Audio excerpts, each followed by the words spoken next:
Tegemist on meie toidulaagriga, kus osalevad siis meie suure projekti Sirguvad söögisellid koolid ja neid on meil Saaremaalt mitu kooli ja nüüd me üritame siis lastele näidata ka praktiliselt seda toidu tegemist sellises mitte kooli õhkkonnas, vaid sellises vabamas õhkkonnas, kus nad saavad külastada ka talusid ja minna ka merele ja näha seda, kus see toit tegelikult alguse saab.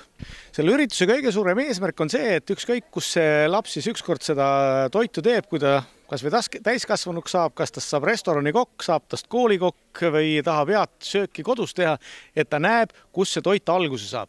Sest ta peab aru saama seda, et toit saab alguse loomade hoiust ja pidamisest ja söötmisest, sest ei ole võimalik saada head kvaliteetset kaupa, kui me seda looma ei hoia tema loomupärastes tingimustes, ei sööda teda nende söötadega, mida ta tegelikult süüa tahab, näiteks tekitame mingisugust sundnuuma või mida muud, et siis me võime saada täiesti sellise valemaitsega liha, kalamaitse või munamaitse, aga me tahame seda, et me oma toidulauale saame selle tooraine, mis on peetud tema loomupärastes tingimustes ja see loom on söönud seda, mis on tema kõige lemmiktoit. Täna me juba alustasime siin sellise tervisliku oma tehtud hamburgeri ettevalmistamisest. Lapsed ise tükeldavad köögiviljad. Hakklihaga me tegelesime natukene külmemates ruumides ise, kuna see on natukene selline terviseriskiga seotud produkt. Nad ise küpsetavad, nad ise näevad, kuidas seda tehakse. Nad teavad, mis seal sees on. Me oleme käinud ennem ka koolides ja pidanud selle kohta natukene loengud, et mis on tervislik hamburger, mis ei ole tervislik hamburger. Me läheme täna kalale, vaatame, kuidas seda kala merest püütakse. Homme hakkame kala puhastama, kuuleme kalamehe jutte, kuidas meie Läänemeres see kala üldse on võimalik kätte saada, mis on probleemid, mis on lahendused, mis on positiivsed, mis on negatiivsed.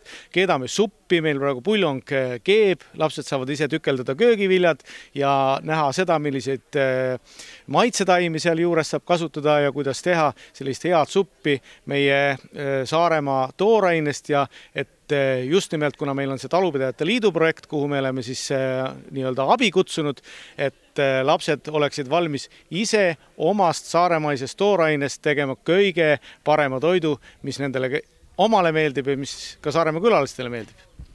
Noorte teadmisega on hästi, sest noorte teadmine on täpselt samal tasemel, nagu on 20-30 aastaste inimeste tasemel teadmine, sest seda polegi. See on lihtsalt uskumatu, kui kehvasti inimesed tegelikult neid asju teavad ja loota seda või arvata seda, et lapsed teavad kehvasti ja 30-aastased inimesed teavad hästi, on muinasjutt. 30-aastased inimesed ei tea ka seda absoluutselt, kust mida tuleb, mida loom teeb, mitu nisa on kitsel, mitu nisa on lambal.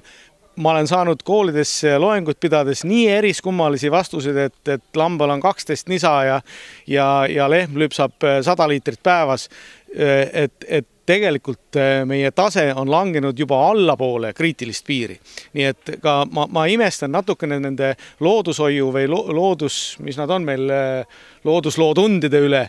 Mida seal lastele räägitakse? Räägitakse kroonlehest ja muudest asjadest, mis on täiesti seostamata tänapäevase eluga ja lapsed ei tea tegelikult loomadest, lilledest ega koduloomadest mitte midagi. Kui nendel on kodus koerad, teavad, et mitu kutsikat tal on, kui nendel juhtub, et on talulaps, teab ta, mitu talle sünnib lambal, aga üldised teadmised on allpool igasugust kriitilist piiri. Midagi pole teha, me peame seda tõdema ja me peame seda parandama ja see on ka meie üks programmi eesmärk.